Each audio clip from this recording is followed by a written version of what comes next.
Hello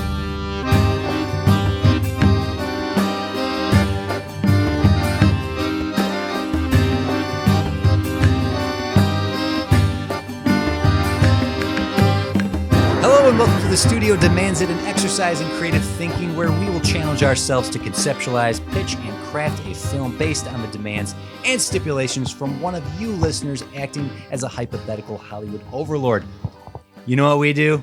We talk movies all the time. All the time. And as screenwriters ourselves and avid cinephiles, we would like to believe that we can meet any demand from any studio at least as well as the screenwriters working one of these days under the restrictions and demands of the bigwigs fronting the bills in Hollywood. We will be your screenwriters for this episode. I am TCD Witt, and joining me as always, be it in mind, body, or soul, is Jim. I can do something here. Let's keep it related to the theme. This is the longest nickname that I've ever come up with here. It would fit on the full back of a t-shirt. Burzelic. I was gonna try to what's your Patronus? Jim, tell me your Patronus Burzelic. I don't even know what my Patronus would be. What's your? Would it be something cool or would it be something silly? I did the Patronus test twice. Yeah. The first time I got a snake, and I was like, no, I'm not gonna have a Patronus that's a snake. No, why not? So I don't want a snake Patronus. Snakes are dumb and gross. So Snakes are dumb and gross. So I did a second one and I got a rabbit. And I was like, there we go. That feels more like me. Snakes eat rabbits. You're going to eat my rabbit? Wait, who said I am a snake? Just you personally. I've seen you. Hassenpfeffer. It's... So obviously we are well aware that our subject today is Harry Potter. So there's no tiptoeing around that. Does the audience know that? They clearly must, unless we continue to have that one person who likes to randomize just blindly click on it. That's why we have to remind them what they're listening to halfway through. In case you're just joining us, this is The Studio Demands It. What house are you? I know what house you are. I don't even know anymore. I know what house. I self-sorted very early on. I'm Hufflepuff. You are definitively Hufflepuff. I don't know if I'm definitively Hufflepuff. No.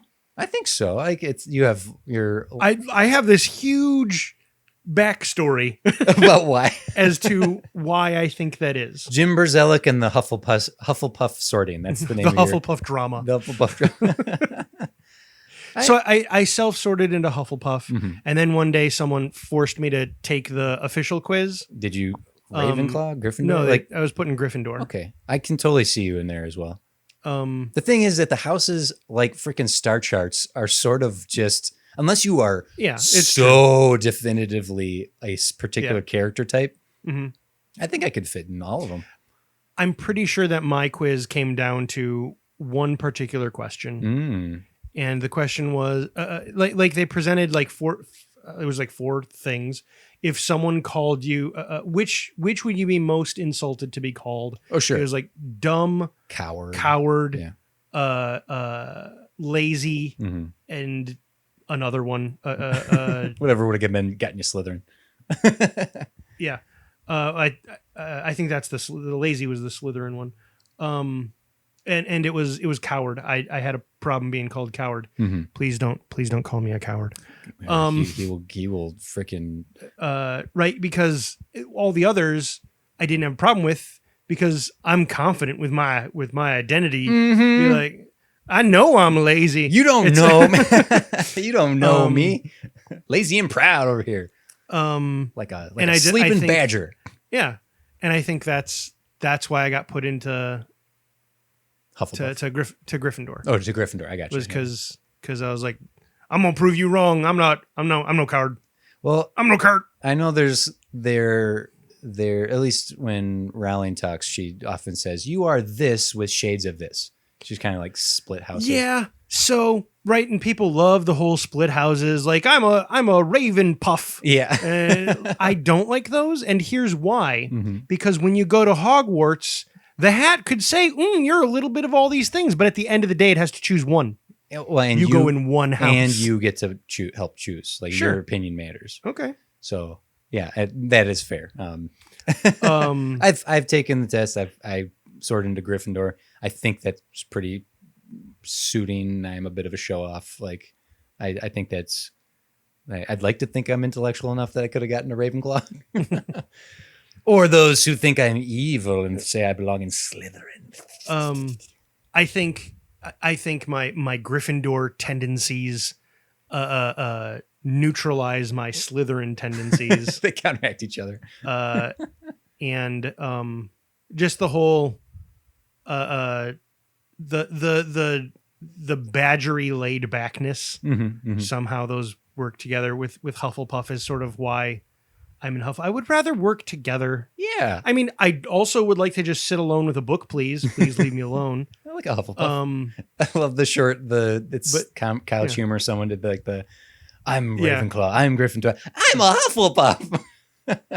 That is an amazing sketch. Who has two thumbs and is a Hufflepuff? I'm a Hufflepuff. So yeah, we know that our demand for the day is Harry Potter related. I haven't read the demand yet. Now there's two. I saw that we had two that came in that I just snagged them and put them together. Before we begin, we want to just acknowledge the elephant in the room. I forgot about the elephant. And now that we've had fun sorting houses and discussing it, we just want to do a quick little discussion. We don't have to make a whole deal about it. So there's a political controversy that J.K. Rowling has gotten herself embroiled with trans rights and visibility and things like that. I think the quick there are important things to discuss. TC and I are going to abstain from doing so. Yeah. Partially because we believe in you said it earlier, so I'm going to say it as if I knew it the whole time. Go for it. We believe in death of the author. Yes. Sort of. That you can today we believe in death of the author. That you can separate an artist from their work after the fact, especially when the work becomes so much bigger than the artist ever intended. I believe in representation. I believe in people having a voice for their feelings. I'm not one of those like free speech is our God-given right. I just believe people have the right to say what they feel. And I think I believe in equality and that, and I want to leave it at that. Sure. We don't have to, anyone who listens to us long enough is going to know where we side on most opinions. And the argument is going to be, well, if we really do believe that, then why do we support someone who seems from the arguments some people are hearing seems to be anti-rights for someone. We're not the two to have this conversation. No, we're not. We're unqualified in a lot of ways. I like wizards. Yes, that's what this is about. This is about the fun of discussing the wizarding world. And much like George Lucas is not Star Wars anymore, at this point, at least how we're going to discuss this and go forward from here, J.K. Rowling's not part of the conversation. Yeah. Fair enough? Even though I literally... I'm the only one who can agree with you, so fair enough. Good. Thank you, Jim. So let's get to our demand for this episode. Our success on this podcast and as screenwriters has given us a growing collection of demands from studios literally all over the world. And these studios are you listeners who have submitted your requests over at studiodemandsit.com or on Twitter at studiodemandsit. You can send us any demand you'd like. Make a movie better than what we got. Make a sequel we never got. Make a film that should totally exist. Predator 3. Give us a scenario and see what we do with it. And whatever you throw at us, we will have to come up with something right here on the spot with zero preparation, recorded live. Thank you to all of you who keep sending stuff in. It's amazing. Like just the fact that there's enough of you out there who want to hear what Jim and I have to do. So let's get we will fulfill as many of your demands as we can. Yes, we've already had a discussion about something we're going to do this season to try to achieve that victory. It's true, yeah. So let's get to the first demand here. There are two Harry Potter demands. So like the first I'm going to mention here is from Jake Beagle from Half-Blood Studios. And the second here is from Michelle from Sunshine Films. Michelle's is a bit longer, so I'm going to start with hers. After the conclusion of the Second Wizarding War, we are given a glimpse into the future, 19 years to be exact. Okay. And a look at the moments before Albus Potter gets on the train for Hogwarts. The story we are given after this epilogue was Harry Potter and the Cursed Child. This is why I make sure that you knew Harry Potter and the Cursed Child, which isn't really about Harry Potter. This play is very much loved, but when taken apart, it isn't anything close to the original heptology. Is that 7? Heptology? Isn't that snake? No, that's herpetology. Like a trilogy, a quadology, 5, 6, 7 would be 7 is sept. Septology or heptology? Septology? I don't know. She wrote heptology. That's what it is now. Okay. It's more of a sequel to the movies than the books. Okay. It's true. Yeah, I think that's fair. It is a messy continuation of a story that had reached its controlling climax. The ultimate meaning. Oh, God, I lost it. The ultimate meaning. I lost my spot. I'm so sorry. Oh, no. The ultimate meaning of the story was expressed in that final epilogue. But there's no way anyone would sit on one of the largest. Okay. Whew, sorry. You're doing okay over there? I'm all right. There's no way anyone would sit on one of the largest, most successful franchises of all time and not make more. The studio demands you write a sequel concept to continue the story of the Wizarding World. Original cast members should be utilized where applicable. Please remember that these began as stories for children. Thank you for considering my demand. Okay. So the demand is to do a sequel. You're welcome. That sounded incredible. You thanked us, and I wanted to say you're welcome. You're welcome. It's because the thank you I wanted to acknowledge. Let me just check Jake's real quick. Sounded super pretentious. Didn't mean to do that. It says, I demand a Harry Potter sequel or prequel or both. What could they do to make a good Harry Potter sequel? If Fantastic Beasts doesn't count, and it shouldn't, maybe Voldemort's origin story or a fight leading to Harry's parents' death. For sequels, Daniel Radcliffe and the original cast need small roles. For prequels, it has to tie into the originals. Thank you guys for your show is lots of fun with 5 exclamation points. Thank you, Jake. Thank you, Michelle.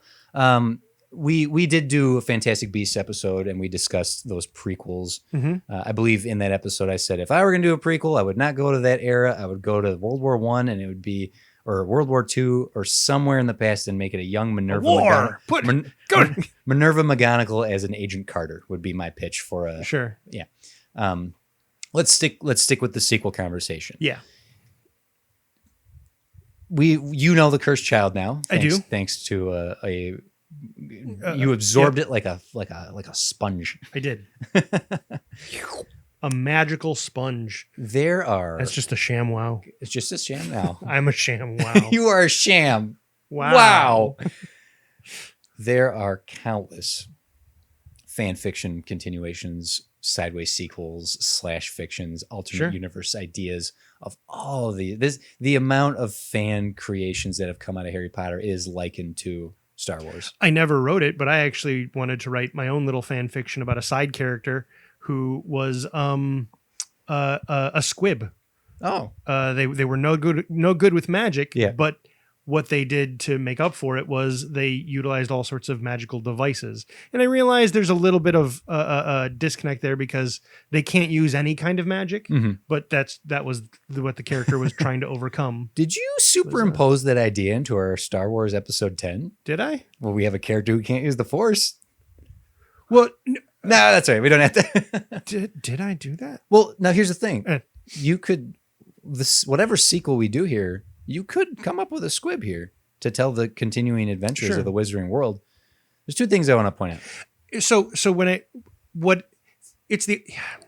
the character was essentially the Iron Man of the Wizarding World. Okay. He used all kinds of magical things. Mm-hmm. So he did just as much wizardry.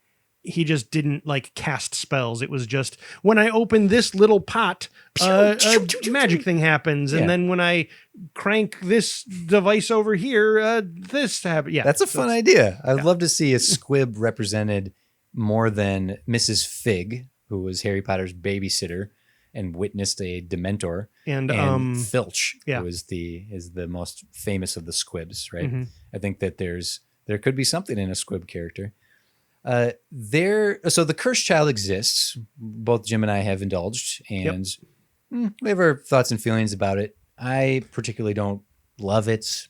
I think that there was different ways to go here. My question to you would be this. Mm-hmm. Do we maintain that as canonical and write something else?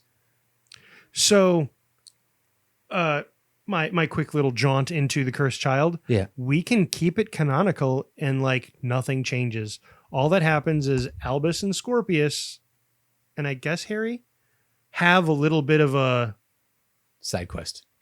a side quest that doesn't happen. Yeah. Right? Because they got to experience it. Yeah. And then I guess in the end they had to go back in time to stop the villain. Right. But like it all comes down to essentially one scene happens. Yeah. Yeah. So it didn't. So do you have any interest in exploring Harry Potter or the Potter family? Right.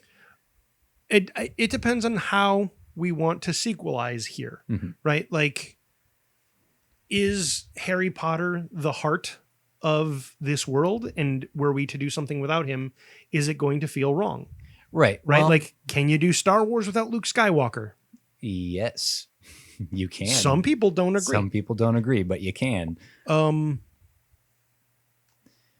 Because I don't know which way to go necessarily, because there are going to be countless, not that we can't draw from other people's inspiration, other sequels or whatnot, but as us trying to pitch this to a studio to convince the studio, go with our idea, Mhm. I don't know if it's worth cribbing off of existing content. That's good. So Cursed Child can exist. There is an incredible fan fiction writer, Norman Lippert, who wrote 800-page novels, 5 of them Wow. about the adventures of James Potter. Not Harry's dad, but Harry's son. Oh. And he wrote his first 2, at least, before Cursed Child came out. And the big twist in the second book he wrote is that Voldemort has a kid. That's a girl. So Sure. the spoiler, I guess, for the Cursed Child. I'm so sorry. I guess. So it's well tread ground to do the continued adventures of the Potter family. Mm-hmm. Fantastic Beasts did show that we could at least do one movie that had nothing to do with Hogwarts, that had nothing to do with Harry Potter, that had nothing to do with Voldemort. Yeah. But the second one was like, let's bring in Dumbledore. And And eventually evil gay Hitler. Yeah. Evil gay Hitler. Wizard gay Hitler. Wizard gay. Wizard gay Hitler. Yeah. That was so redundant. The first thing. It's true. Wizard gay wizard Hitler. There we go. Yeah. Please take that for the good humor it was meant. I'm trying to think where to go, what to do. Well, because if we were to, because that was my second thought here. Connecting it to the Potters is a place to start. Right. So not connecting it to the Potters, we have literally the whole world. Right. So before we decide whether or not to connect it to Harry and the gang, we do have his kids to play with. We have Hermione's the Minister of Magic. Minerva McGonagall is the head of Hogwarts. There's something to consider in just this overall series that I don't know how to remedy. Okay. And maybe you'll have an idea, and maybe that'll get us to a point of being able to tell a story here, because it might even create a villain for us. Okay. These books take place in the 90s. Yep. The original Harry Potter story all takes place in the 90s. Mm-hmm. The movies came out obviously in the 2000s. Remedy the fact that technology has boomed since the 90s, right? More so than like the technology of the 90s, right? And the 80s makes sense with the wizarding world existing around it. But how does the wizarding world exist in our reality where we have devices that are all but magic anyway, right? The fact that Mr. Weasley loves cars and spark plugs and flush toilets because I can't believe you muggles like serve dentistry. Oh my God, stitches. Like it's so novel to him. But our technology has reached a point of science fiction with our iPhones and Teslas and right Google. Here's why I magic is still more. It's still more. Well, my suggestion would be, could the threat of the advancements in technology and think of the conspiracy theorists, like the internet as it is now, how could the wizarding world still be hidden from our mundane eyes? Sorry to borrow a phrase from you put a lot of stock in our technology, and like no stock in magic. Well, I'm just trying to create. I love the You're Wizarding World. I'm here. I'm blocking. I'm trying to block you from no stories. No stories. We're gonna flounder for Jim, like 20 more minutes. We shouldn't be discussing what house we're gonna be in. As a comedian once said, that letter ain't coming. We're in our 30s, right? It's true. We should be discussing what would our role be in the Wizarding World? What teacher would you be at the school? What job would you have in the ministry? If I don't even get to go to school, I'm not even gonna get to be a wizard. So the future, we're in 2021, right? How does the Wizarding World exist 20 years removed from what we saw in the books? I know it's a very small part, but that epilogue shows that it does. So you're right. We're 20 years later, looking back at our world is a long time. Mm-hmm. We're 4 years from that epilogue. Right. Right now, as of this recording. Mm-hmm. That's not that big of a deal. I don't think. I'm challenging it to make it a big deal. I'm challenging the threat of Muggles, and I'm not gonna. No, I refuse. Good job, Jim. The Wizarding World and Harry Potter and the whole story we got was. Want to do technology versus magic? Yeah, maybe. I'm suggesting it, right? I'm suggesting it as a possibility for at least some sort of theme or some sort of premise to deal with. That the Muggle world closing in on the Wizarding World. I'll even go so far as this: if we crafted a story that followed some 3-act structure of a series of stories, the threat would be the final revelation. Like the big Empire Strikes Back moment would be the magical world's entire facade dropping, and our world now becoming fully aware that the magical world exists, and the repercussions of that is the third Wizarding War of whatever our technology-based Muggle villain versus the Wizarding World would be. I feel like what ends up happening here justifies the purists. Oh, right. The Wizarding purists. No, maybe that's the drama that we're going to part of the conflict. Is to see, we told you Muggles can't mix, can't know about this. We need to keep them under our heel. Otherwise, they rise up and torches and pitchfork everything. Well, yes. I mean, there's a theme right there to tackle, because if dragons suddenly existed, people would be like, "Did you see Rain of Fire? We're screwed." Right? Matthew McConaughey cannot save us. Yeah. Christian Bale, help. Gerard Butler. There's 3 of them in that movie. That's true. Okay, so maybe not to go there, but Michelle went so far as to say, remember, these books started as kids' books. Sure. So we can't approach them from what I think Fantastic Beasts 2 mistake was, what David Yates as a director's mistake was for the latter books, is making them so mature and so serious that you lose the wonderment and magic of the Wizarding World. Sure. So from a child's perspective, there's very little touch in this, but like Dudley has a PlayStation and Harry's just is like, blah. And it's not like, come on, exploding snaps, gobstones, wizard chest. Like this is great. Like, who wants to play a video game system, right? Exploding snaps, we have those. You go to the fireworks store, you snap them on the ground. Yeah. Whee! That's as fun as a PlayStation. So okay, I don't know where to go with this. Like, do you think do you want to tell a story? There's something there. The threat of the Muggles being, but I see where you're going in terms of that validates the pure blood mentality, the anti-Muggle mentality. Well, because I think that's sort of, maybe that's cynical of me to say that if you awaken the mundane world to magic, that it would recoil in fear. Because right. Maybe I'm cynical. It would recoil in fear, and it would reach out in an attempt to control. At the same time, because I'm a cynical, terrible person, apparently. At the same time, this allows us to potentially tell a story about accepting the differences in human beings that all exist and cohesively exist. Not that I want to go back to the subject matter we literally said we weren't going to delve into, but if it's about it, like telling a story about uniting people and proving the naysayers wrong that no, we must stay divided.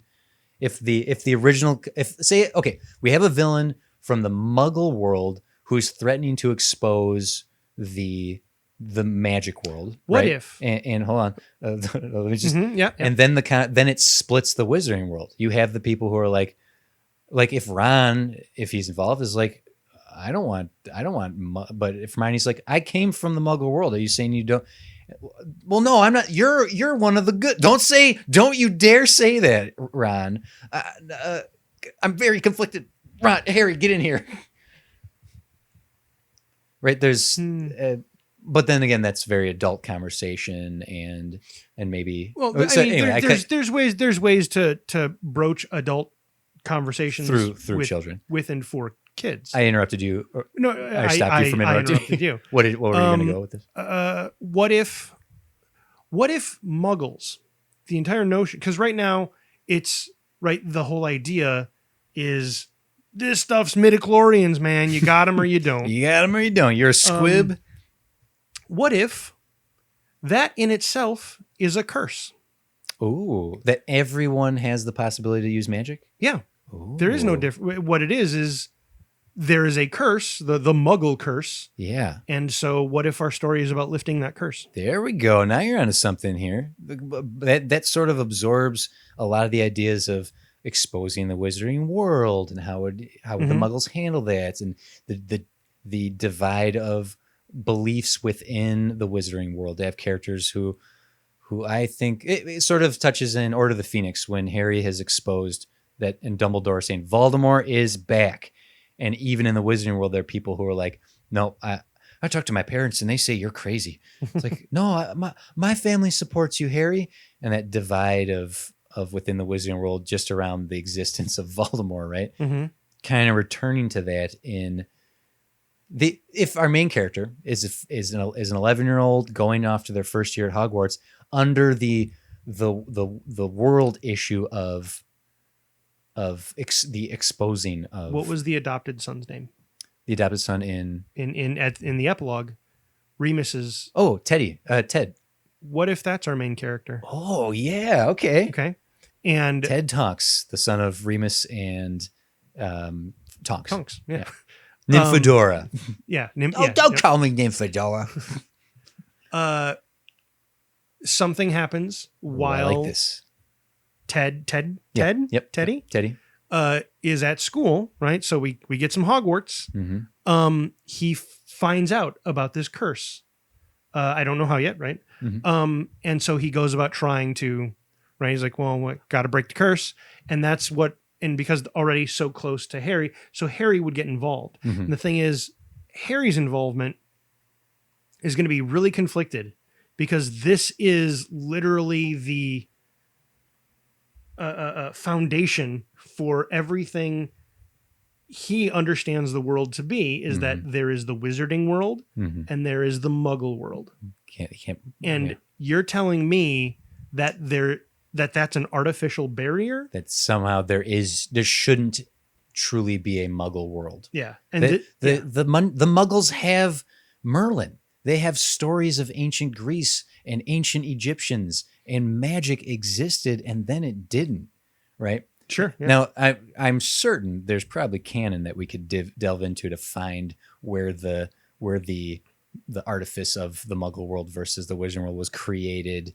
It surely exists there. We don't have the time to look up the content now. Well, yeah, and the Muggle-born wizards are kind of proof that that's not the case. Mm-hmm. I'm sure there's also probably stories about how it's about lineage and nah. That anyone can be a wizard. Okay, and what do you think of that? Right, going back to what that compares to is Star Wars, and how episode was at 7 was like anyone can be a Force user. Broom Boy 8. Yeah, Broom Boy. And I have big qualms about that in Star Wars. I'm gonna looper you one of these times. Yet at the same time, we are not talking about Star Wars. Every conversation is Star Wars. Sorry, I just wanted to bring up sort of an equal thing where I had the opposite opinion. Sure. I don't want everyone to use the Force in Star Wars. Whereas here I'm suggesting what if it's like maybe not everyone does. Yeah. What if it's possible though that Ooh. the entire notion of Muggle isn't real? I love that. Is artificial, is in itself a curse. I like this. This is cool. Like this, I don't know where this would go, but even having a moment of a Muggle sidekick character, if Ted's going to be our main character, to have some sort of Muggle along for the ride who doesn't use magic or not. That first, like, Ted is down, grabbing the wand from Ted, and that Muggle for the first time, like, just with all his might, just going, expecto patronum, and like making it work for the first time, and like blasting himself backwards, like, I did magic, like breaking through that curse. Like, that could be a cool, fun moment. Sure. Even go so far as, like, let's say we did a 7-part story again. You would have to. It's the rule. If the first occasion of young Ted meeting some young Muggle who doesn't use magic, getting a chance to like do a little pop of a wizarding wand, to call all the way back to that at the end of the story where they get like a big like fatal blow against a villain, would be like a cool call and response moment. Teddy Tonks and the Magical Muggle.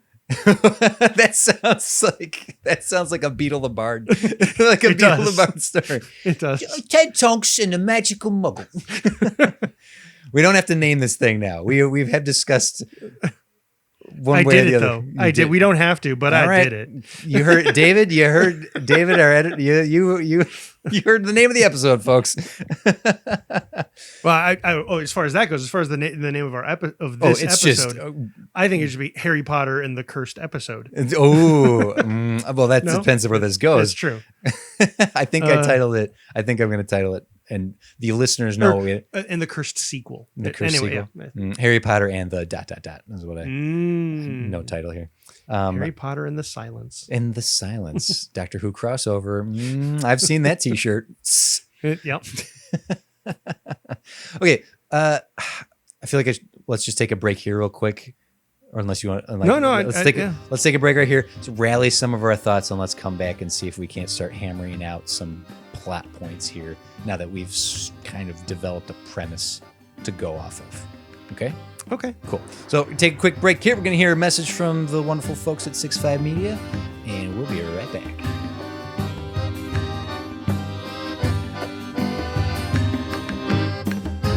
Hi there, I'm David. And I'm Kate. And we're the hosts of Another Zelda podcast. There are so many good podcasts out there, and some of them in particular concern the Legend of Zelda. That's right, Kate, and we are another one of them.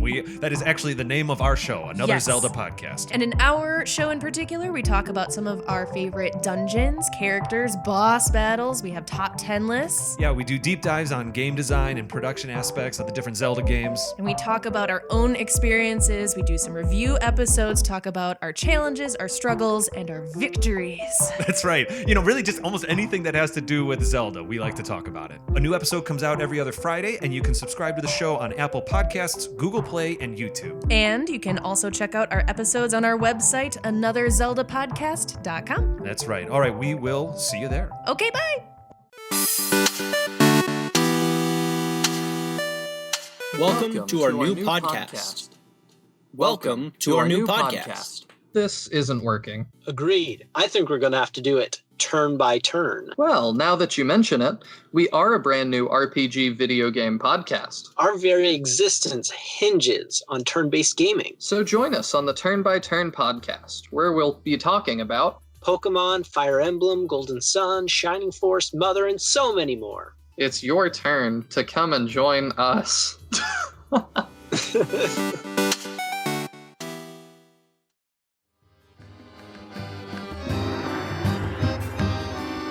Teddy Tonks and the Magical Muggle. What's wrong with that? It sounds so cute. It does. I feel it should follow in the same format. Oh yeah, I think so.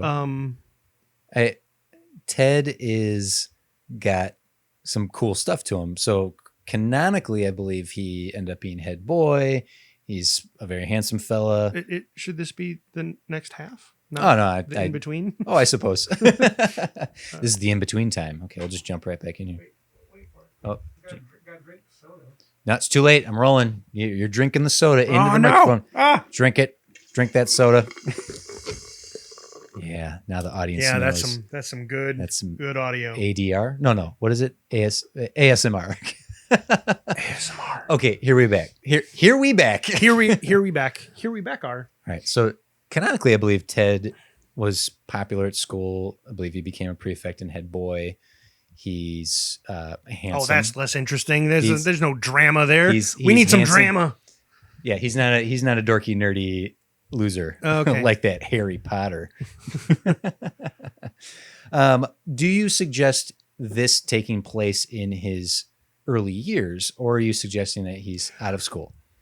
I was thinking it would be during school. Okay, was he no longer in school? No. I mean, it's been multiple. I would also, I personally, I would also want it to be as contemporary as possible. Right. Like Harry Potter was set in the 90s, but honestly, it did not read or view, neither the books read nor the movies viewed that way.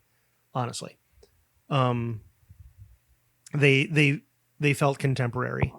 Yeah, I think the movies played a part all in that it. dated them was at the very end when they're like, here's a date on a headstone, and also at the end when we show you this newspaper. Sure. It's probably worth mentioning just because the hardcore Harry Potter fans are probably yelling at us.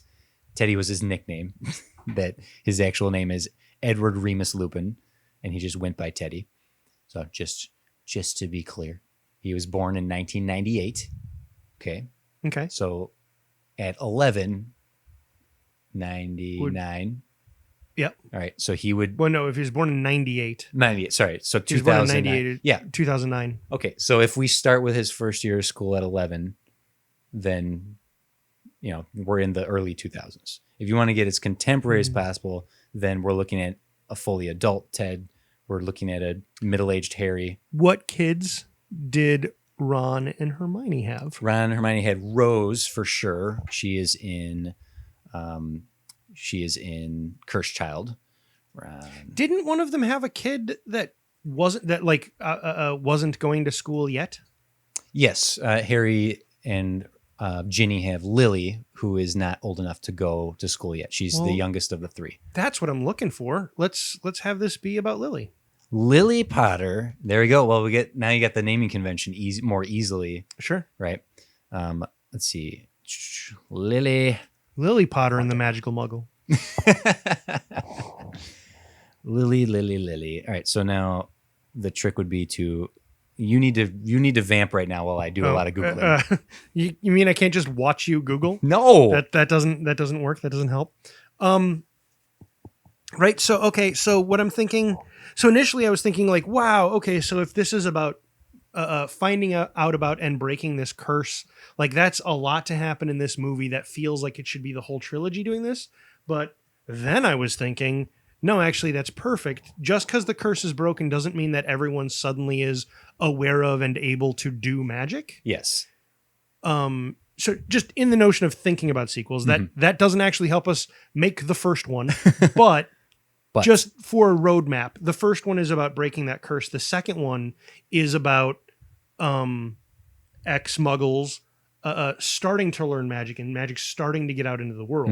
I wonder if we could even go so far as to like a criminal from the wizarding world escaped and is hiding in the muggle world. Like, I'm not going to say it's him, but something like if Steve Jobs actually was a wizard who tricked us. Like he like escaped from the wizarding world and started selling like incredible technology that we all take for granted. I mean, once we start talking about that, I actually like, if you want to talk about the realness of it, I think there's probably a lot of stuff like that.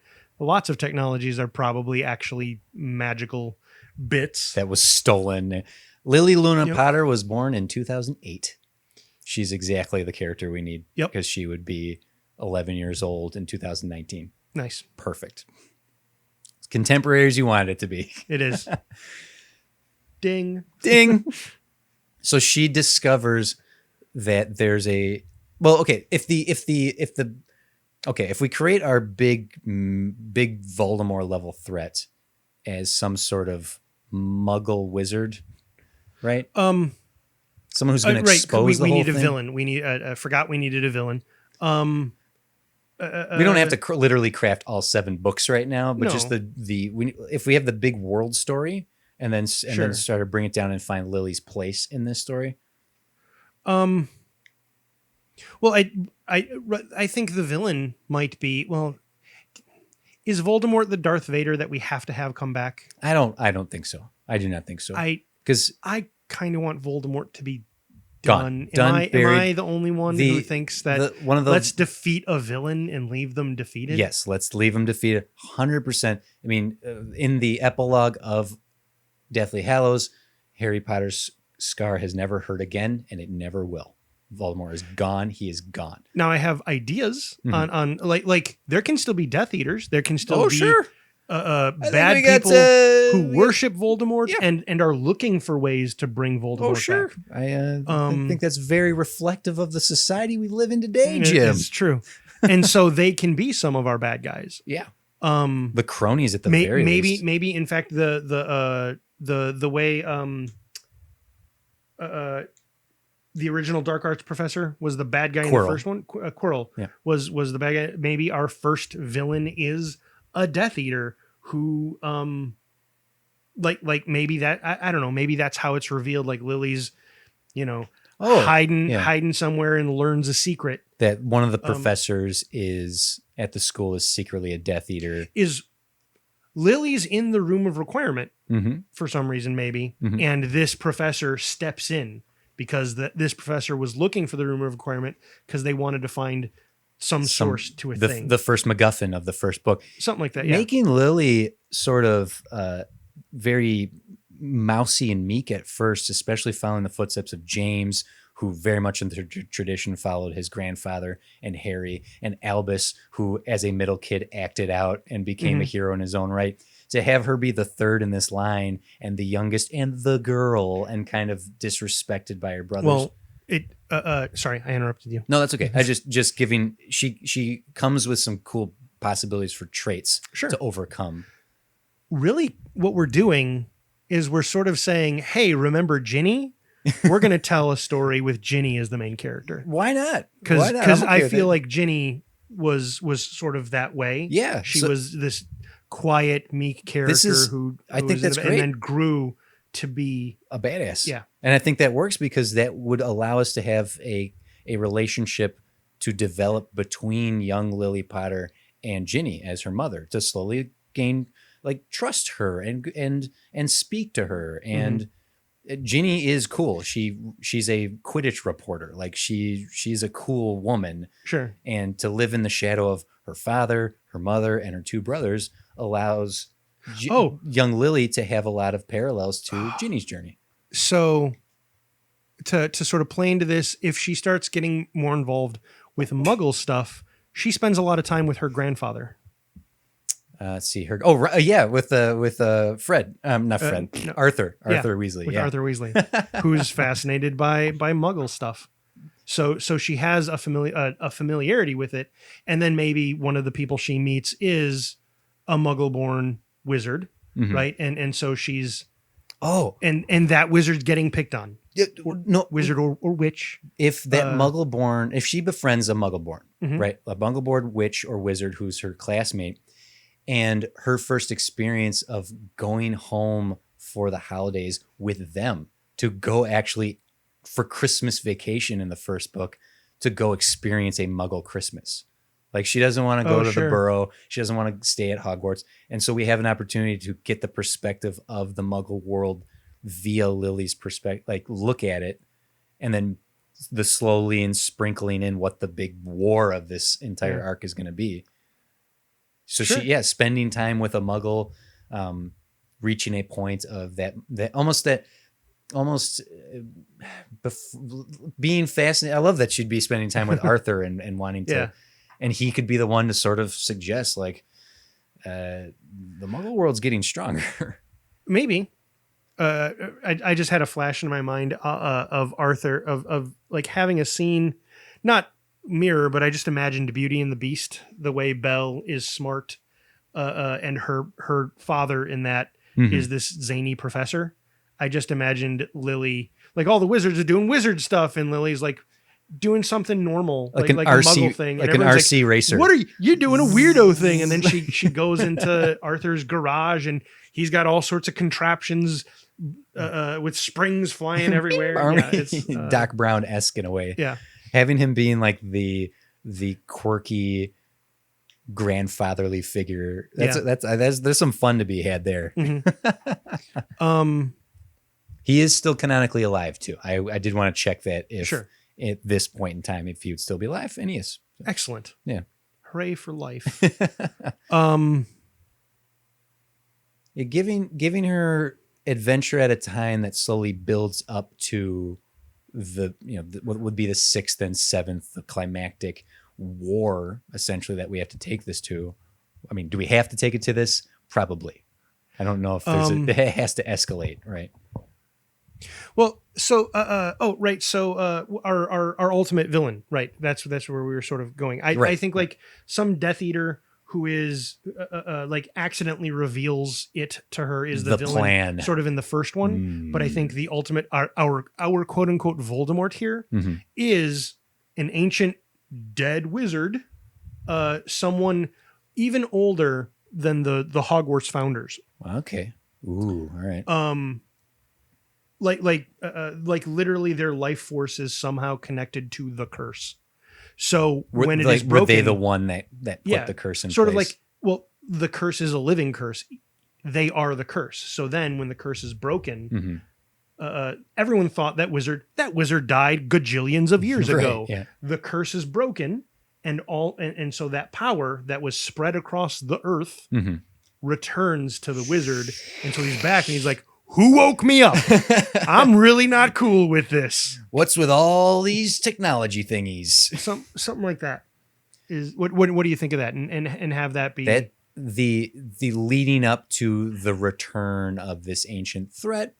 Yes, there are parallels to the return of Voldemort, right? That his essence needed his body back, and he got it, but bigger, which is what sequels do. Right. It's a bigger. It's the Star Killer base. Okay, Yeah. We're not doing another Death Star here. Get out of here. I'll go so far as to say this: the villain that we're returning is a villainess. It's a witch. It's Morgana. It is an ancient witch that put this curse. Was destroying her or like cursing her into non-existence. Was that essential to then separating the Muggle world from, like, maybe she existed to rule. She wanted to destroy all Muggles, kind of thing. I don't know. My idea was that Morgana. I like that idea, so we're just going to go with that for now. Okay. Morgana wasn't cursed, and that happened to her. It's Morgana cursed mankind. Okay. Separate them. And in so doing, the cost of that curse was her essence. So then when the curse is broken, that essence comes back together. So what is her ultimate goal? Like, what does she want? Why wouldn't she just be able to do it again? I don't know. Story. Like, but I'm saying, like, explain to me what is her motive? What is she? If she's the evil that must be destroyed, what is her intent? What is her goal? Mustache twirling. People are. I don't want people to have the magic. So, okay, this is spitballing. It doesn't have to be this. I'm okay. There might be something there. If her goal isn't to take over the world, Voldemort's goal was to crush all Muggles and take over the world. Is her goal to sit on the throne, to destroy all magic so that the wizards are forced to be Muggles, essentially? Like, is her end game the end of magic? So why was there a wizarding world? Yes. Oh, you're asking me? Yeah. If that was her goal, why was her curse incomplete? I don't know. I'm just I'm trying to figure out what her ultimate goal here is, because we know what Voldemort's is. We knew what Grindelwald's was. It was the same thing. They were Napoleon and Hitler themselves. They wanted to just rule the world with wizards, pure blood wizards at the top, with everyone below them, and crush all Muggles. I'm suggesting that she has a reverse mentality of, now that I'm back, I don't want this. I don't want whatever I wanted before. Now what I want is the end of all magic. Muggles don't even need magic. Look how well they've done. I like the idea that she was trying to take magic from people. Mm-hmm. It's just a matter of why did she not completely succeed? Well, this because the wizards cursed her. Like perhaps it was the 4 founders of the houses that team. That's how they became friends. They were the freaking Power Rangers stopping Lord Zed or Rita, and they cursed her into non-existence. So I'm not super familiar with the Arthurian legend. Okay. I feel like our some hints and would be in there, seeing as we're pulling from Morgana. Yeah. Oh, derp. The little I know about Merlin, that's the answer. Although I know Harry Potter did stuff with Merlin, I don't know. Not canonically. I thought Those Norbert Lippert books I discussed brought Merlin back from the dead, and he became the Hogwarts headmaster. I thought there were stories about Merlin's pants. Like they curse him. I mean, they use him as a. So Merlin is right. He lives backwards. He lives backwards through time, Mm-hmm. and so what I'm thinking is that's how he avoided the curse and saved magic, at least in part. Well, according to the Harry Potter wiki, Merlin was a legendary British wizard who lived during the Middle Ages. Little is known about his past, but he was a member of King Arthur's court and arguably the most famous wizard of all time. It does say that he's a Slytherin and that he has an unconformed length and core for his wand. He was born circa 982 or later. Okay. And so now we know Merlin is there. Is there any official word on Morgana? That is a great question here. I certainly don't want to spend the time reading a Wikipedia page here. No. That's saved for our Patreons. It's true. What part of the internet do you want us to read to you this week? Morgana. Let's see. Harry. Great audio. So just listen to someone typing. Yeah. Morgana Le Fay in Harry Potter, more commonly known as Morgana, is a medieval dark witch famous for being the enemy of the legendary wizard Merlin and the half-sister of King Arthur. She's an etymologist of a bird. She's a family member of King Arthur. She's born around the same time as Merlin. She has a very, very small entry into her Wikipedia. So she's free. They both sound pretty small. So I think we can free do a lot of reign stuff here. there. Yeah. My only concern is that far back enough 982 for Muggles to like the notion of Muggles. When did that begin? The separation. Yeah. Like when did the separation occur? Well, vamp for me while I do this Googling. So if we didn't use that, it doesn't have to be human. It could also be something that takes human form. It could be a dragon. Ooh. Dragons, I think, have been done okay in Harry Potter, but not too much. And honestly, they're quite bestial, whereas dragons of myth very often would be very intelligent. Right. If you look at someone like Smaug, he is a very intelligent dragon. So what if it was? Hey, you know what? If we're gonna crib on some imagery or whatnot, having the Morgana turn into a dragon in one of these movies would be freaking awesome. Oh, sure. Yeah. 1692, the International Statute of Wizarding Secrecy was put into effect to safeguard the wizarding community from Muggles and hide its presence from the world at large, mainly to protect wizards and witches, especially children, from the witch hunts that were going on around that time. So there you go. That is canonically. So that's not when that's when the Muggle secrecy. That's when the secrecy of the wizarding world began. Yeah. Muggles existed before then. Yes. So whatever our curse is goes back to whenever the idea of Muggles started. Which is ancient. We'll say the year 1000. In the year 1000. There's the an idea. Old joke for you. One of our villains that Lily ends up facing off again. It would be awesome to see some sort of like Puritan witch hunter type character, right? Like one of the villains that she would face. I'm pretty sure it's not a name; it's a title. A Witchfinder General. There you go. Yeah, having like someone who's been like a blood lineage of muggles from the Salem witch trial era who is still hunting witches to this day. Basically, someone who would be the hero in a different fantasy story we were telling. So, Hansel and Gretel witch Solomon Kane? Oh, no. Yes. Like a Hansel and Gretel style witch hunter. They're the bad guy, though. Oh, that's a weird. Baba Yaga. No, you had a slight slip of tongue when you said Hansel and Gretel. Yeah. And I said Gretel. you said Grentel. Grentel. Which makes me think this is a total tangent, totally different project. We don't do tangents here. No. Did you pause it? No, I'm not pausing okay. it. I thought it looked like you just mashing up the Hansel and Gretel story with Beowulf somehow. Hansel and Grendel. Grendel. How does that not exist? I don't know. My God. Hansel and Grendel? Are you kidding me? Ooh. Make a note, folks. Anyway, back to Lily Potter and her adventures. I think we're onto something here with the division of the Muggle world, like the slow realization that witch hunting was becoming a problem, the division of the Muggles versus when does the curse of Morgana, the Muggle curse, truly go into place?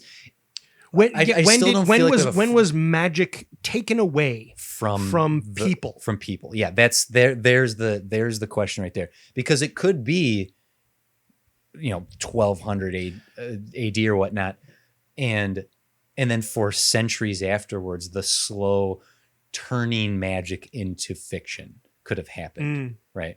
Sure. That it wouldn't be instantaneous, that the wall didn't go up. It was a long, centuries long process to separate the wizarding world from the Muggle world. And now, so it could still be Morgana and Merlin, and Morgana's curse was going to take magic away from everyone. Is Merlin? However, okay, go ahead. Because I don't know how to incorporate one of the details about Merlin I really like is that he lives backwards in time, right?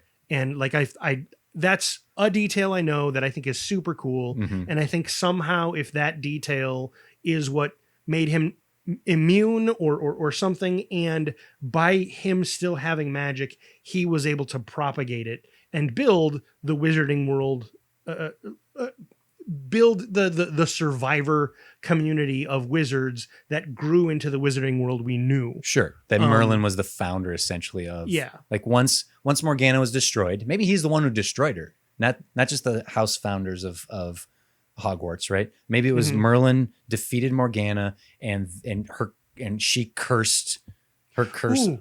So I like the idea that she curses mankind, and so what if magic away from she does that? Yeah, and kind of like Sauron, in so doing, loses her sort of embodiment, tangible form. Yeah, and so now she's this intangible form, messing with the whole world, and so Merlin has his little bit of magic left, and what he does is he essentially puts her to sleep, and like it's like a double curse. So as long as this curse exists, you will sleep, right? And so then when Lily gets the curse lifted, that's why Morgana wakes up. And so Lily, are you saying Lily inadvertently sort of leads to the? Yeah, I'm cool with that. Like, it was her mistake essentially to resurrect Morgana.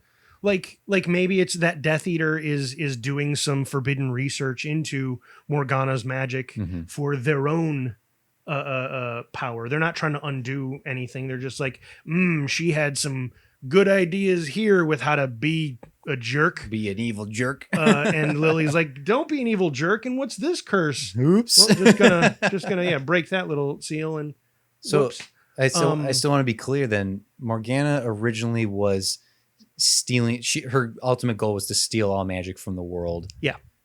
Muggles were against her, wizards were against her, and the only way to truly stop her was Merlin basically put her to sleep, and then because of some massive situation, like whatever that battle was, the slow unraveling of that, the repercussions of that led to the understanding of Muggles just can't handle magic. The Muggles have been cursed to never have magic within them that will never be unlocked, so they just can't comprehend magic. So we need to just protect ourselves and seclude the two worlds, which then eventually led to the maybe Muggle could have originally referred to wizards who have had their magic taken away. Sure. And And there's so- the nomages of the American term is nomage. Sure. But yeah, and that refers to someone who has none. Right. Sure. So it's sort of a parallel term, a synonym. Mhm. But I'm imagining, so in that original, when that originally happens, Morgana curses the world, and suddenly wizards who had magic, witches who had magic, no longer have it. This thing that is a part of them, they're going to go kind of crazy, and they're going to attack other wizards and witches trying to get it back. Oh, so they're And fighting that's- each other for yeah, the powers. And so that's why Merlin's like, none of this now. Yeah. I'm I'm putting her to sleep. Yeah, I'm going to put her to sleep.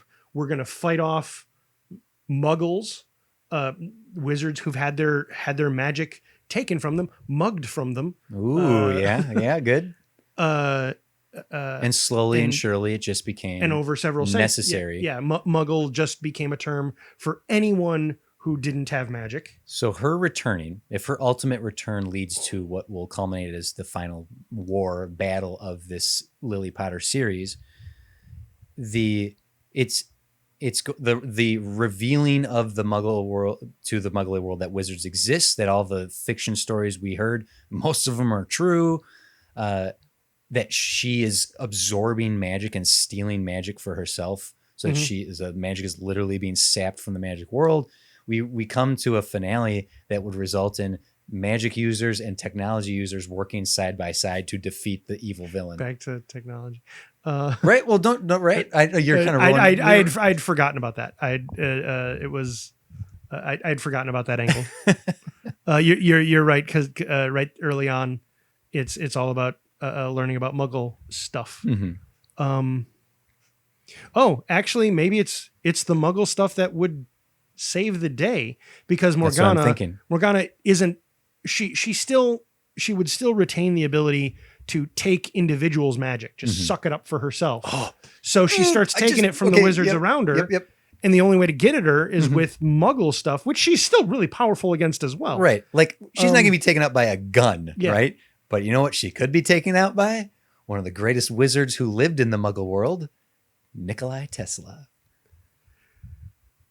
You could, that Tesla tech could be what ends up destroying. You are doing... I don't know if you're happy right now. I don't know if I'm happy either. I don't know if this is working. I don't know if I like the idea of turning Tesla into a wizard. No, I mean, he was a wizard. He was he was the not wizard of science. no, like there's a specific Oh. name for it, is the a New York location, and I'm forgetting. Wizard of Westchester. He's not. I'm not saying he's a wizard like he used a wand. I'm saying the technology he created could be folded into the magic world. Like he harnessed magic. You were just talking about a character who uses magical technology because they don't have a magical ability. If Tesla is one of the key characters in the unraveling of defeating Morgana. Right. So Tesla is a little bit of one of my sacred cows. I know. Okay. I don't, No. And so I'm going along with this, and I think maybe I might be violating one of my own sacred cows. Mhm.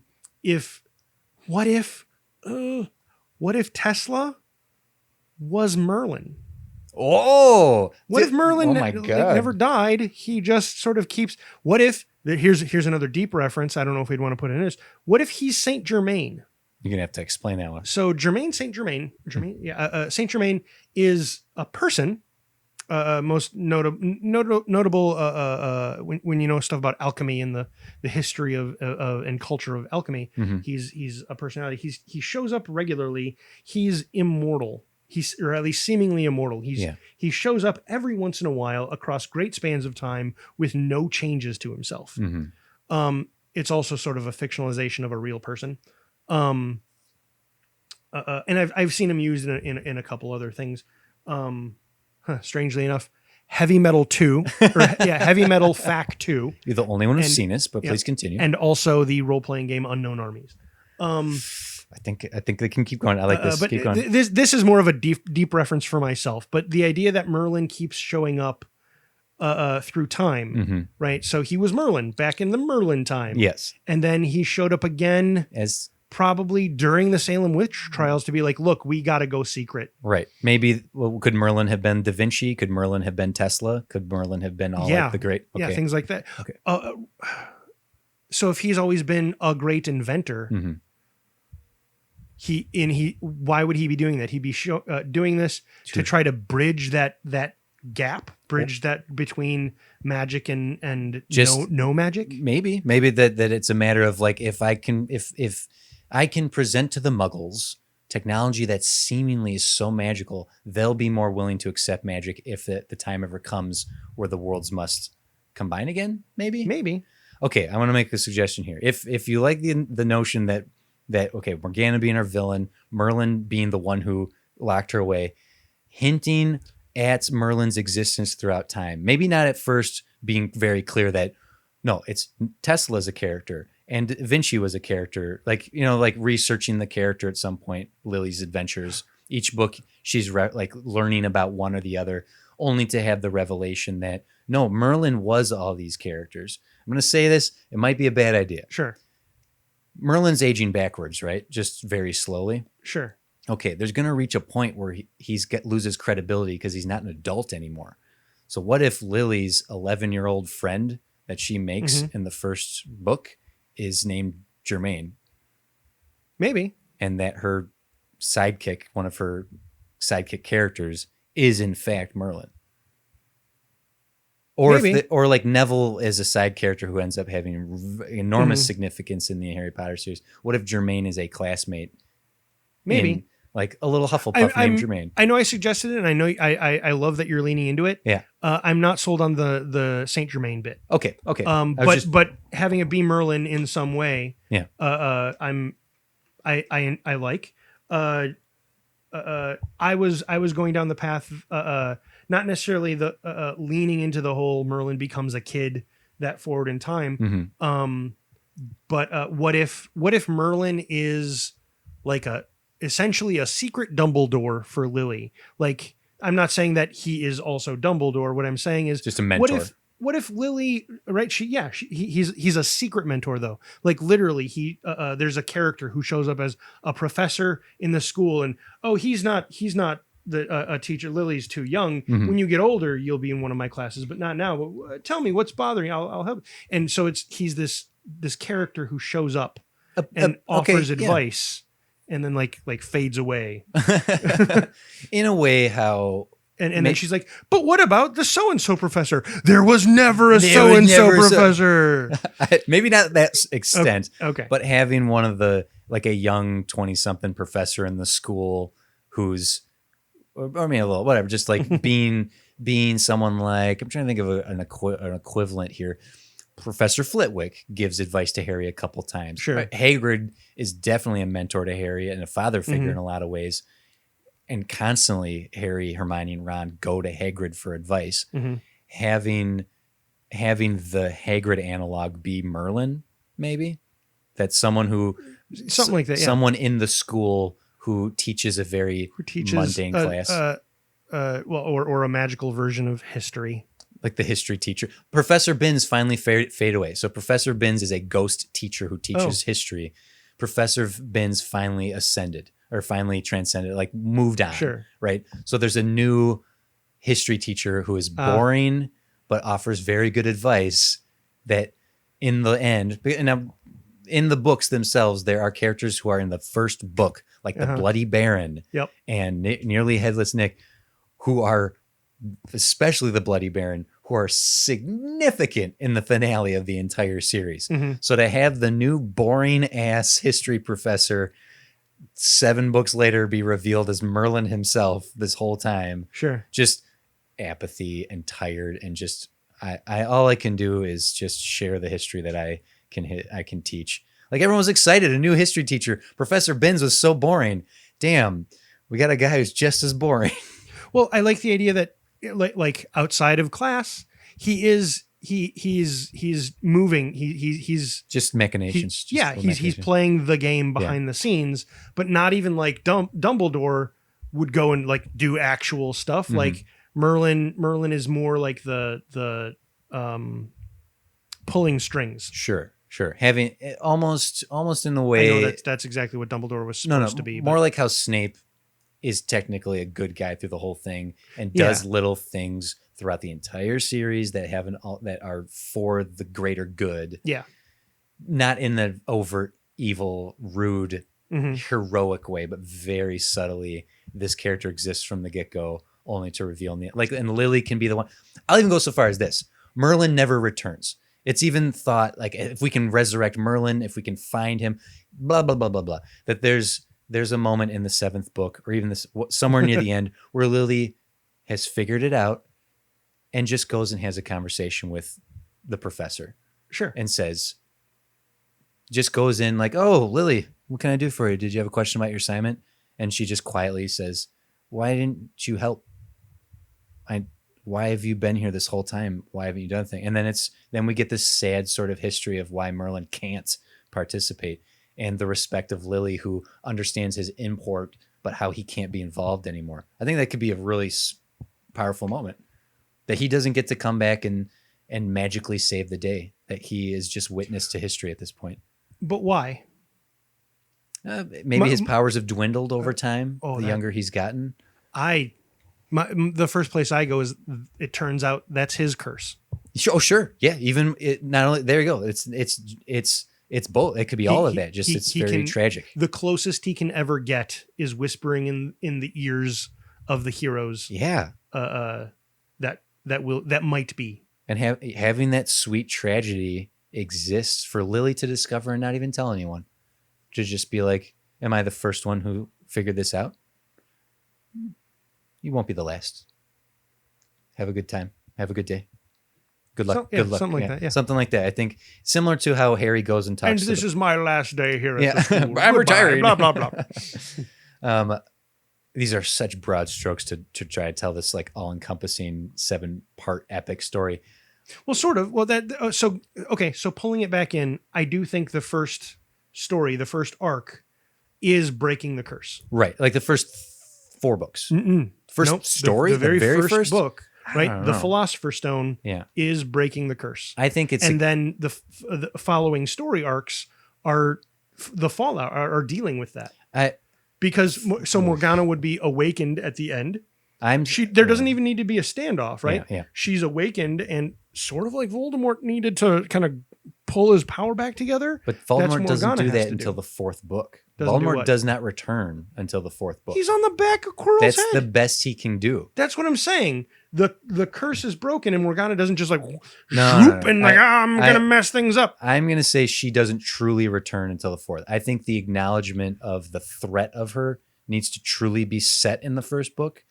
That the cult of Morgana is seemingly the threat. I'm good with that. I'm good with a cult of Morgana rising up. That is what is revealed in the 1st book. That's the threat that's going to grow here, so that it's a matter of, we know the curse, we know the threat, we're trying to prevent that. Whatever the cult of Morgana is trying to do, we're trying to stop them so that they fail at stopping them, and even through mistakes, Lily leads to the resurrection of Morgana, and now you have the remaining 3 books, 4 books. I really think it should be the first one. I think that's too big too soon. I disagree. Clearly. Where do you go from there? How do you escalate from that then? If the fallout. Look, I want you to think about Harry Potter and the Sorcerer's Stone. If Voldemort in his full form is standing in that's front... what I'm saying. That's not... The end of the book isn't Morgana is there in her full form. Mm-hmm. The end of the first book is the Muggle curse is broken. So then next 6 books, the Wizarding World has been revealed to the Muggles. Sort of. Think of it like the curtain has dropped. Mm-hmm. People have not necessarily noticed yet. Right. That's what the next book is, or the next story arc is. People learning about this, like, wait a minute. So the second story is magic beginning to propagate through the world. Okay, I can get on board this. If the curse breaking at the end of the first one is seemingly an insignificant thing that we can handle this. It's this evil, this little cult has done their little magic. We can handle this. Don't worry about it, Lily. Thank you for drawing it to our attention, you sweet little girl. We can handle this. And then it's like Fudge in the Cornelius Fudge just makes mistake after mistake for 4 books. So at the beginning of 5 books. So by the 6th one where he has to acknowledge we are in trouble, that Morgana returning through almost a whisper of like, oh, this is bad. Yeah. But having that sort of, no, Lily, I can handle it. I'm your dad. I've handled this sort of thing before. It's not nearly as bad as it used to be. Like almost that confidence. But as sure. Oh, that's the other oh, that's even better. So one of the things I really liked about the Harry Potter books is we get everything through Harry's point of view, but very clearly we get notions and whispers of the adults are doing adult things in the background. Yes. And I very much like that's what's happening with Harry. Harry is now sort of that role in Lily's life. Mm-hmm. He's trying to protect her. Don't go do these things. And she ends up, like he did, wandering into these places and getting involved by either happenstance or by machination. Having like and so then Harry, we get a little bit of Harry's perspective, like of the world is dangerous, and what does this mean now that Muggles have magic available to them? Mm-hmm. Yeah, they're not all shooting fireballs, pew pew, right. But it's possible. This is unheard of. This is dangerous, and I think there should be a building of that for the next 4 books. Yeah, so that by the 4th book, Morgana, like the Olympic freaking flame has just been like ignited, and the world, it's like the explosion of that there. So because even having it build through her childlike perspective while the adults are doing their thing, and we as adults reading it can read between the lines and go, oh, there's some problems here, like the headlines on the Daily Prophet and whatnot. Having the 3rd book be like Lily Potter and the Witches of Salem, which gives us a hint of the history. So you had mentioned all that. I think the idea of using a time turner, and she doesn't just go back, to do some extra schoolwork like her Aunt Hermione. She, for either by design or by accident, goes all the way back to the witch trials. Well, we can do that 2 ways. We can time turner it if you want, but pensives work too, because pensives are worked really well in the Harry Potter books, where he gets to go witness history without affecting it. Well, so the reason, so playing into your notion of there is a witch hunter who would be hunting her. What if he also, for some reason, maybe I'm going to get you. Good. I think he's been alive this whole time. I'll go one better. So even before we get to this book where she goes back in time, he already knows her. Like, I know you, witch. And he knows her because then when she goes back in time, she has an adventure there. So we loop it, right? I know it's going to be weird for me to say this, but I'd like to avoid time travel. That is weird for you to say. So I'm going to go I'm going to go this. Okay. I'm going to play with the magic of the Wizarding World. If we use the pensive to go, say in this, we'll use the second, like the 3rd book or the 2nd book, whatever. The big villain of this. Sure. If she's going into the pensive to witness, like, we'll use the 3rd book, the Witches of Salem. She's going to the pensive a bunch to witness history, right? And there's some magic user, the villain of this, the witch hunter in this, is able to perceive her in the memories, right? There's, I'm going to wand wave this to make this happen, so that the climax of this villain that she's witnessed through the course of history in the Salem witch trials and whatnot, as she like goes to leave the pensive, grabs her and tries to pull her back in. She escapes, and the witch hunter crawls his way out of the pensive, so that he comes to the modern era. So he is a being made entirely of memories. Of memory, yeah. So, oh man, that could be freaking cool, man. I'm remembering more and more about the pensives. Yeah. I'm glad you like them. I actually thought they were probably the weakest part of any movie they were used in. Well, have you read the books? I did. The books They did a better job. Half-Blood Prince alone uses the pensives remarkably well. Uses them pretty agree good. To disagree. So, but I like this notion. Yeah. That and what it can be is Merlin would likely have a number of pensives, like, because it's not just going to be his. He's going to have taken memories from people, right? Like that Witchfinder, he took almost all that Witchfinder's memories to stop him. Yeah. And he's collected them there. And unfortunately, interacting with a person sort of quote unquote awakened them. Yeah. And this is like a special case of, and just imagining almost like the Harry Potter equivalent of the Ring, where like crawling out of the pensive. Like even just the freak out of being grabbed in the memory, being like, how's this possible? Lily Potter in the living memory. Ooh, all right. But seeing that villain crawl out of the pensive would be awesome. That could be cool, yeah. Like, oh my God. Like, just in like the all the little black wisps, like swarming and then slowly forming the humanoid shape. Man, and make that my second villain. Come on now. This is the Tom Riddle of the series. This is the diary. I like that. Right. Okay. So the first one, it's this cult of Death Eaters. Like it's a cult within a cult, and they are the keepers of the Morgana keepers or something like that. And so that's why our heroes think very much, well, yeah, we are in the right to break this curse, because you're trying to not only maintain this curse, you're trying to strengthen it. You're trying to hurt even more wizards. You're trying to take the magic away. You're trying to expand this curse. Everybody is misunderstanding this curse is what's happening right now. Well, sort of. I mean, it's also a bad curse. It's suppressing 7 billion people. Right. So they break the curse. And the second one is about the rise of magic in the world. And that's a great reason for this witch hunter to come back, because this dude hates magic. Witches. So then that would sort of be, so we get this rise of magic, and maybe that's I'm not sure exactly.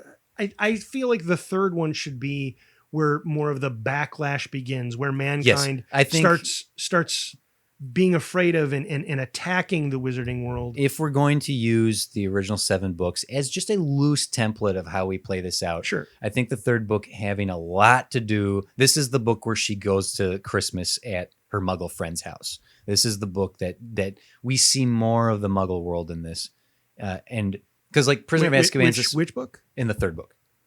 Oh, by the third book. By the third book, I'm imagining the world. No, like magic is big news. No, it's all over the news. I still think you're making it happen way too soon. I still think Why? It needs to. We have to do 7 books here, man. We don't, because it's a loose series. You're okay, so I think maybe you're wanting to do something I wasn't necessarily wanting. You're wanting Morgana to show up and just be a magic atom bomb on the world. Like nobody saw it coming. Like, what's magic? It's that crazy lady. That's what you're wanting. That's what you're wanting to do. I like the idea that the curse is lifted in the first one, and then it's a slow build of magic being more and more acknowledged by mundane Muggles. But the tipping point in the series, much like Goblet of Fire, where Voldemort comes back, I think there needs to be a big explosive moment, like I said, the Olympic torch getting lit, where it's like, any of you who doubted that this was conspiracy theory or just tricks on the internet, you're wrong. Magic is real. Now you all need to cope with that. And I think that should be like the halfway point in the whole series. That up to that point, it's sort of like, yeah, weird things have been happening, but weird things always happen. It's not magic, right? See, I think that's the second book. And the third is people start saying, no, this is real. Look at this. Okay. The fourth is where it's now pretty rampant. And that's where Morgana is like, cool, this is my show. Now I can start sucking the magic out of all these people. Yeah. And essentially what she would do is like doing things my way. First, I'm saying the curse is lifted. Now anyone can have magic. And now I'm going to start taking it all away. Ooh, actually, this might work. Shit. I was trying to disagree with you. If her initial goal of the curse is lifted, now magic's available to everyone. And the wizarding world has to admit, okay, we exist. And then she starts sucking all the magic out of everyone. Guess who's going to be fighting? The Muggles and the wizards. Because they're all going to be blaming each other for stealing magic from each other. So there's the big, okay, fine, I'm on board. I've talked me into it. Good job. Because then you have like 3 books of if the sapping of magic begins in the 4th story, 5, 6, and 7 is like, we need to stop fighting and work together. Neither of us are the bad guys here. The bad guy is the one putting us against each other. Mm-hmm. They are the villain. Yeah. Yeah. Okay, I'm on board. You convinced me. I still think we both win in this scenario because magic becomes ready available to us, and then we get to use magic. It's true. Yeah, because whatever we write is real, and we didn't have to get a letter to go to school. What is the big story? What is the journey that Lily Potter goes on here? It's not just being the witness to all these events, and it's not just that she's affecting all these events. What's the culmination of her story, right?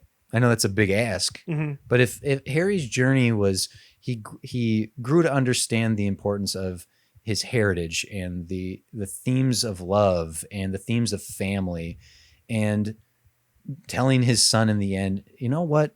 I don't care who you are or what people say. I will love you, and that is the most important thing to me. I have the love of my family, and I have the safety and security of that love. I think the first thing is what you said really early on is, not saying that Lily doesn't accept everyone for who they are, but just Lily's arc is sort of the arc of the world, maybe in that it's sort of everyone being okay with each other. And no, that I'm wording that wrong. That's super. Wow. That's the broadest brush you could. I think underestimating the curse, underestimating Lily as this sweet little girl, underestimating the power of magic, both as a tangible thing and what it means to the world. I think overcoming being underestimated, even going so far as if Albus is in Slytherin and James is in Gryffindor, I'd be willing to put Lily in Ravenclaw or Hufflepuff just to have a further detachment from her family. How about this? She is legacied into Gryffindor. Sure. Doesn't have many friends there because she's quite timid. So she hangs out with Hufflepuff and Ravenclaw kids. Yeah, mostly. I love that. And then she's even more distanced because she's not in the same house, so she can only hang out with her friends when they're outside of their houses, like eating at lunch.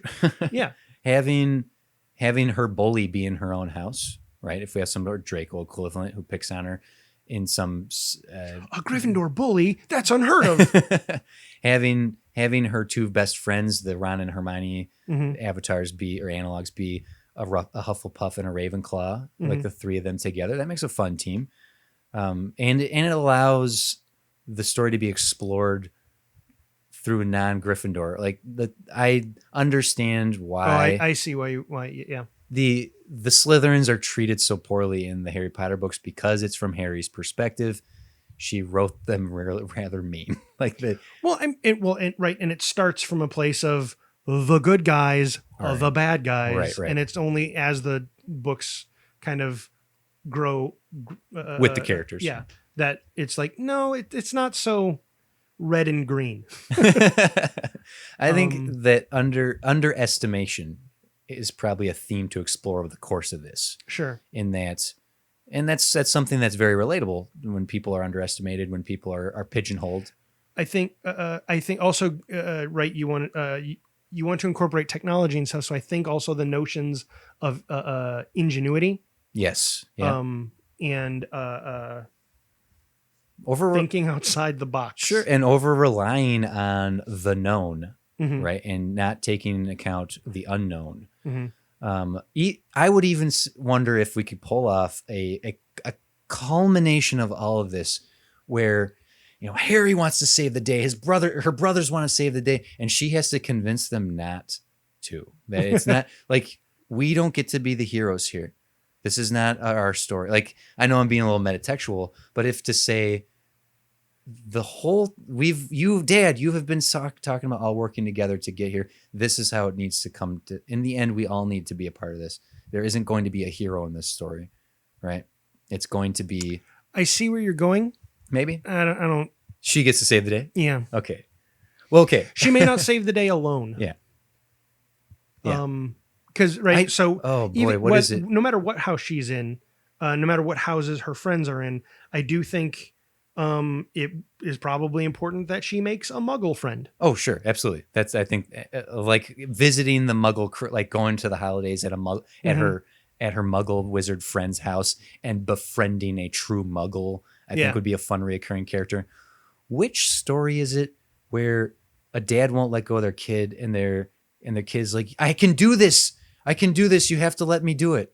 Please trust me. I know is that it's like a large number of coming of age I'm stories. totally blanking on which one it is. I can see the moment someone in the comment section right now is like, you idiot, it's such and such. War of the Worlds, although that's that's the worst example. It is the worst example. Having Lily, who's been underestimated this entire time, getting to like say, Albus, James, you have to let me go. I have to do this. Dad, please believe me. Mom, and then her mom being like, yeah, you got this. I believe you. I never underestimated you. Yeah. There's a culmination of a story. Well, we can wrap it up here. There's a culmination of a story that I find really fascinating, and it's Legend of Zelda: Majora's Mask. That final moment in the game. Did you ever play it? I did not. It comes down to that's why I don't get to be on the crossover episodes. It comes down once the final confrontation is playing out. Zelda, the one in the green hat, with the yellow hair, the main character of the game, Zelda. Legend of Zelda, Zelda, the little green guy. Link goes within the mask and has a conversation with the villain. Mm-hmm. It doesn't come down to punching him to death. It comes down to understanding him, and that would come down to me understanding the Arthurian legend and Morgana, the character. It's possible to do that, and it's possible to sort of mutate and make the character what we want it to be like. Right. Maybe Morgana is also just a misunderstood character. I don't know. Maybe we could talk them down. I don't know. Oh, we might have. I'm just throwing out some titles for potential books. Lily Potter and the Sword and the Stone. Sure. Right. So to like tap. Well, I just realized we went 2 episodes. I would almost want to play around with that and change it and have it be Lily Potter and the Stone and the Sword. Ooh, yeah. I don't know what that means, but it sounds. I like it. It's a good title. And also, we did 2 episodes in a row with Arthurian Legend. Last Starfighter was our last. Yeah, episode. we did, didn't we? Man, for a guy who doesn't know it or care about it too much, I sure keep referencing it a lot. Ladies and gentlemen, I will get Jim to at least read the Wikipedia on T.H. Weiss's. I'm going to see that Green Knight movie. That looks pretty that cool. Looks pretty cool. There's so much more to explore here. There's so much more to talk about. I mean, we went for the full series arc rather than just one book at a time. Sort of focusing on that first. We do ask a lot of ourselves and our listeners to be like, we're going to do 15 movies right now with Justice or with the DC universe or what have you. Like with something like this, all we can do right now is throw some bones on the table and see if we can construct something out of it. But like the Stone and the Sword is a great. So here's a thing that happens in the first movie, I think. So I think it's in that first movie at some point, Lily meets her Muggle friend.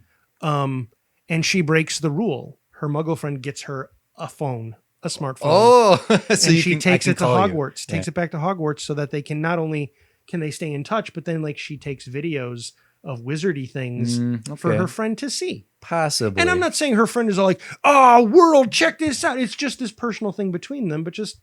Well, Hermione does state in reading Hogwarts: A History, and sooner or later I'll get you to read this book. Nope. Is that why would I say no? That's not cool. Technology. I'm quoting the Hermione herself.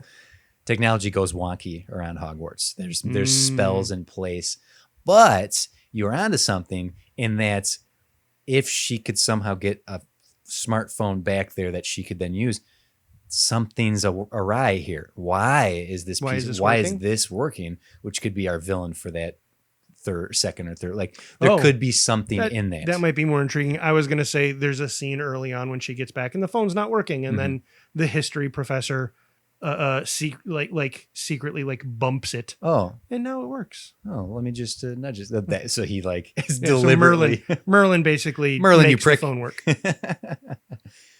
Yeah, there's something to that. Like, would you just use that as a way to bridge the Muggle world, that she's like proving that they can handle it, kind of thing?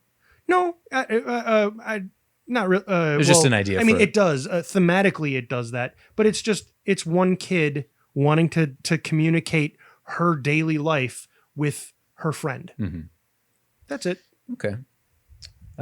There's other places to go and other things to discuss. I mean, we could do another 20 minutes if we wanted to, of what things from the modern Muggle world are affecting and interesting the wizarding world. What if it's not her friend? What if it's her cousin? It's Dudley's kid. Whoa! All right, yay! You're into a fun place here. Oh, That's man. just a fun detail. We're bringing Duddykins back into the Right. I liked their scene of burying the hatchet and like some forgiveness. reconciliation. Yeah, that's the word. Hey, what about him? Is he not coming with us? What? Hey, Big D. Hey, man. Thanks. Weird. And canonically, Yeah. Harry does maintain a relationship with Dudley after the fact. So, and one of the reasons I thought of that is, well, so how would Lily meet this Muggle person? Mm-hmm. And originally it was like, oh, so she goes to this Muggle-born wizard's house and has For holidays, with them. Christmas, maybe. yeah. But what if they actually have a trip to the Quidditch match, like the Quidditch Cup? Yeah. And because they're going to London, they visit. They don't stay with. Yes. They visit. Let's go. Dudley. Dudley, we're gonna go visit your Uncle Dudley. Yeah, And meet your cousin there. And so that's where they meet. That'd be And great. Unlike Dudley and Harry not getting along, Yeah. they hit it man. off swimmingly. James and Albus could pick on this kid so bad, like Fred and George. Like them just, or maybe just James, like just, and Lily being like, oh, just they're being dumb. They're my brothers, whatever. Yeah, maybe. Yeah. Would you put that right away, or would you save that for like a second book? I think the first book. I think right away. I think Pretty close. I think the first book should just revolve pretty closely just around Hogwarts. It's going to be the shortest. It's the kiddiest. I feel by bringing in the Muggle cousin later, Mm-hmm. by having Lily establish any sort of friend base at Hogwarts, undermines a friendship outside of it. I would go so far as to mention that they have visited their cousin. Let the name drop happen. Let the establishment, the foundation of visiting them and knowing them. And it's been a couple years since, so that the second book can kick off with them going there and actually introducing them into the story fully. I'm gonna suggest what if we'll probably end up going that way. When the publisher contacts us. Yeah. What if her friend is her cousin through the phone in the first book, the whole first one. Sure. And it's not till the second one that other kids start like, hey, you did so-and-so, or you're so-and-so. That's when she starts meeting other kids around school. So then she shares that with her cousin, right? Like, so she, it's almost like a pen pal. Sure. Yeah. Kind of thing. That's fine. But I think it's important to establish that before the other relationships. Sure. Yeah. Like just create the foundation early. Yeah. I'm with you. Yeah. Rather than having that show up in the later stories. Especially because if we're breaking the curse at the end of the first one, I want that friendship, that relationship, cousinship, to build kinship. And there you go. And the notion of crossing that Muggles can't know these things should happen before other Muggles can. Sure. Okay. Yeah. Like they're prepared for it. I dig it. Yeah. I wonder if I'm just throw back to like the big halfway point where like it's like stuff's going badly. If Morgana, I'm just wondering if we can do a book that takes place not like it's the 7 years of school, but if one of the stories for whatever reason Hogwarts is shut down, so that it's it's an exchange program. So then we get to have an entire book take place at Durmstrang or Beauxbaton or the American school. Lily Moore, Livermore.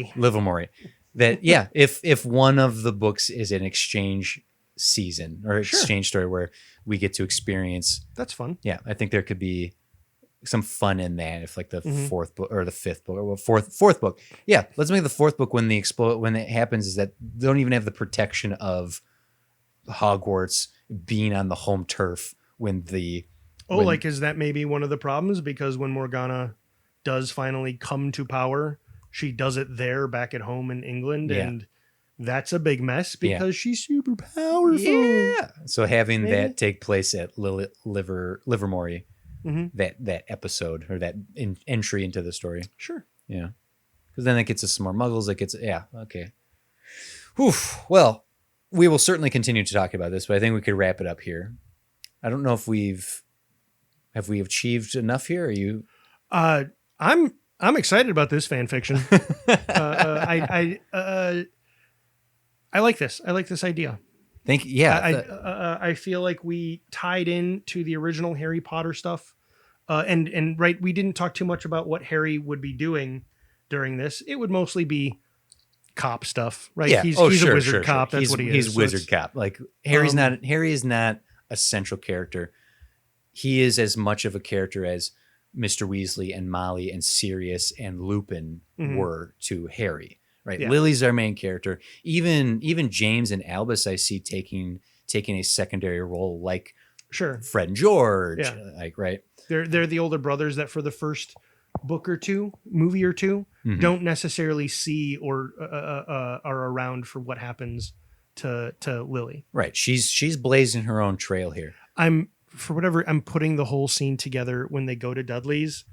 There's a rule. Harry tells his kids on their way there, when you are at Uncle Dudley's, no magic. No magic. And they get there, and so then Albus and James, they're doing all these little things. Little magic. And it's not Dudley like losing his cool. Dudley's either oblivious to the little magics they're doing, that's probably more fun. And it's Harry just like, you stop it! What did I tell you?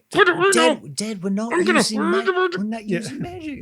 It's Ginny pulling on their ears. That's like, using wizarding objects is still using magic. Now go sit in the car. Stuff like that, yeah. Right, because they wouldn't actually be able to use magic because it's against the rules outside of school for them to use magic. So they would think of like sneaky ways to use wizarding products and stuff like that. So then when Lily and her cousin kind of go off and that also adds to Lily also breaking the rules in her own way, showing her cousin being, oh, that's super cool. Yeah. You turn that frog into a bunny. Another frog. Oh, a bunny. Yeah. Bunny frog. Bunny frog.